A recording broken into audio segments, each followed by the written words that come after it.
நல்லா இருக்கேன், நல்லா இருக்கேன். ஆசை நல்லா இருக்கும். பாட்டிக்கு சாப்பாடு ப்ளஸ் ஸ்நாக்ஸ் வாங்கிட்டு வந்துருக்கேன். அத்தா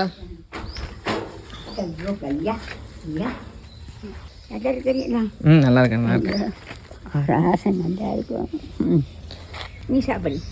நான் சாப்பிட்டேன், நான் போட்டு தரேன் உங்களுக்கு. 90+ வயசானாலும் க்ளீனாக வச்சுருக்காங்க பாருங்கள். இதெல்லாம் அத்தா, என்னோடய ஃப்ரெண்ட்ஸ் எல்லாம் உங்களை கேட்டதாக சொல்ல சொன்னாங்க. நீங்கள் நல்லா இருக்கீங்களான்னு கேட்டாங்க. நான் நல்லா இருக்குன்னு சொன்னீங்களா? நான் நல்லா இருக்குன்னு சொல்லிட்டேன். அவங்கெல்லாம் உங்களெல்லாம் நல்லா பார்த்துக்க சொன்னாங்க எல்லாரும். நீங்கள் நல்லா சாப்பிட்டுட்டு அதெல்லாம் தெம்பாக இருப்பீங்களாம். எல்லாரும் அதான் சொன்னாங்க. நீங்கள் கொஞ்சம் போட்டு சொன்னாயா? நான் சாப்பிட்டேன் அதான், நான் சாப்பிட்டேன். சரி அதான், நான் போயிட்டு வரேன். இன்னொரு இட்லி சாப்பிட்றீங்களா? ஆ போதுமா? நீங்கள் சாப்பிடுங்க. வராதா வரேன். எங்கள் ஒன்றா பத்திரமா போய் பத்திரமா பா.